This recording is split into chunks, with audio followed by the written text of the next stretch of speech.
निवर्तमान डीजीपी राजविंदर सिंह भट्टी ने अपनी सलामी परेड में कहा कि बिहार से सीखी है पुलिसिंग, केंद्र में करूंगा बेहतर प्रयोग। पूर्व डीजीपी भट्टी साहब का संबोधन रहा बेहतर, लेकिन इनके पूरे कार्यकाल में उठते रहे हैं सवाल। सलामी परेड के दौरान पत्रकारों ने कहा, सर जाते जाते तो कुछ कह दीजिए। पूर्व डीजीपी भट्टी साहब ने कहा, आप लोग के साथ चाय पियेंगे।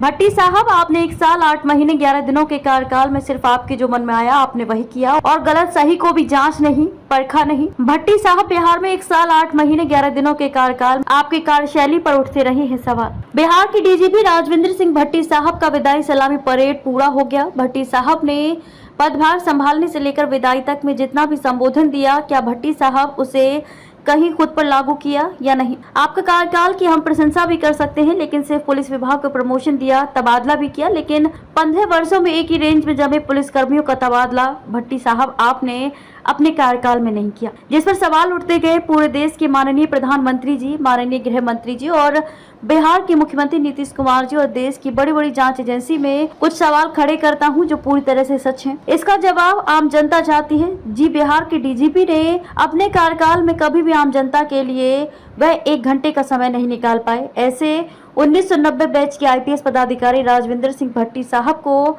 सीआईएसएफ की महत्वपूर्ण जिम्मेदारी दी गई। क्या वह उचित निर्णय है? केंद्र सरकार है, सच्चाई पर भरोसा करें तो बिहार से लेकर केंद्र तक में सरकार की जिम्मेदारी पदाधिकारी पता नहीं क्या सोचते हैं। किस तरह से बिहार में भट्टी साहब अपने 1 साल 8 महीने 11 दिनों के कार्यकाल में बिहार की जनता के लिए उनके पास 1 घंटे का समय नहीं था।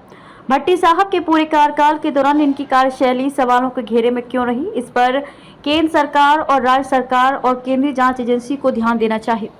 भट्टी साहब ने अपने कार्यकाल में भ्रष्ट पदाधिकारी पर मेहरबानी रखी। राज्य सरकार ने एक आईजी के विरुद्ध विभागीय कार्यवाही के लिए संकल्प ऑर्डर जारी किया, जिसके बाद पुलिस मुख्यालय तक आईजी पर विभागीय कार्यवाही की शुरुआत की जा सकती थी, लेकिन बिहार राज्य सरकार के 2 आदेश के बाद भी भट्टी साहब ने विभागीय कार्यवाही के मामले में कोई निर्णय नहीं लिया। वह मामला फाइलों में आज तक अटका हुआ है। बताया जाता है कि उक्त आईजी ने कटे से अपने पक्ष में डिसीजन ले लिया है। जल्द ही उक्त आईजी का प्रमोशन अब एडीजी में हो जाएगा। भट्टी साहब की कार्यशैली बार बार सवालों के घेरे में जब रही कि पुलिस मुख्यालय में उन्होंने अपने मन के मुताबिक जूनियर पदाधिकारी से कार्य लिया। कभी भी बिहार के मुख्यमंत्री नीतीश कुमार ने डीजीपी पर किसी प्रकार का दबाव भट्टी साहब पर नहीं बनाया। भले ही सरकार को ही किसी पदाधिकारी का तबादला करना रहता है, कोई राज्य का डीजीपी तबादला नहीं करता है। ये सवाल जरूर उठते गए कि तबादले में डीजीपी साहब की नहीं चली। इस पर ये सवाल उठते हैं, डीजीपी साहब ने अपने मन के मुताबिक उन्होंने पटना रेंज के आईजी राकेश राठी साहब को आईजी हेडक्वार्टर बनाने में किसकी चली, सरकार की या डीजीपी साहब की? सभी जानते हैं कि डीजीपी साहब ने उन्हें आईजी हेडक्वार्टर बनाया है, तो बार बार ये सवाल उठा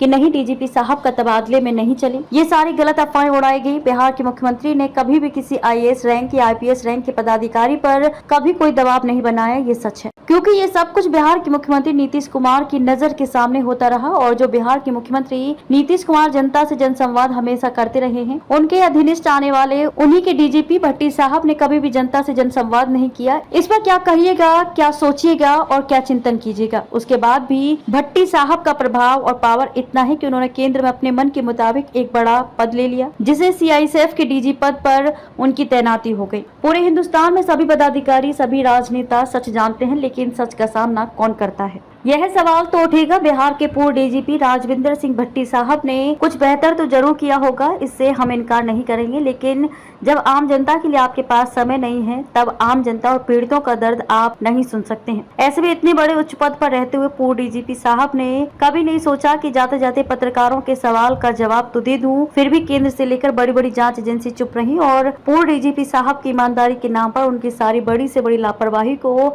बिहार सरकार ने नजरअंदाज किया। लेकिन केंद्र सरकार में जिम्मेदार पदाधिकारी हैं, उनका ध्यान देना होगा। क्या सीआईएसएफ के डीजी रैंक के महत्वपूर्ण पद की जिम्मेदारी भट्टी साहब को दी गई है? क्या ये सवालों के घेरे में नहीं रहेगा? सब कुछ हो रहा है, लेकिन जिसके पास भी पैरवी है वह पदाधिकारी कुछ भी करेगा। कोई देखने वाला नहीं, कोई जांच करने वाला नहीं, कोई बोलने वाला नहीं। इतने बड़े पद पर बैठे हुए पदाधिकारी पर हम सवाल इसलिए उठा रहे हैं कि वह बिहार के डीजीपी थे। सरकार के साथ साथ बिहार की जनता का भी अधिकार बनता है कि डीजीपी साहब से मिलकर अपनी शिकायतों और अपनी बातों को रखना। जब राज्य का मुख्यमंत्री मिल रहा है तो उस राज्य का डीजीपी क्यों नहीं मिलेगा? सवालों के घेरे में डीजीपी राजविंदर सिंह भट्टी साहब केंद्रीय प्रतिनियुक्ति पर एक महत्वपूर्ण जिम्मेदारी वाले पद पर जा रहे हैं। हम सिर्फ सच दिखाने का जरिया है। हमारा किसी से कोई निजी मतभेद नहीं है। जो सवाल उचित था, धरातल और जमीन से जुड़े हुए सवाल थे, वे हमने अपनी खबर में उठाए हैं। हमारा किसी से कोई निजी मतभेद नहीं है। नहीं तो हम विदाई की सलामी परेड में घंटों हमने मेहनत की और भट्टी साहब उनके सलामी परेड की सारी झलकियां भी जनता सहित सभी को दिखाने का कार्य कर रही हैं। लगातार कई महत्वपूर्ण खबर जो थानेदार के तबादले और ड्राइवर की बदली पर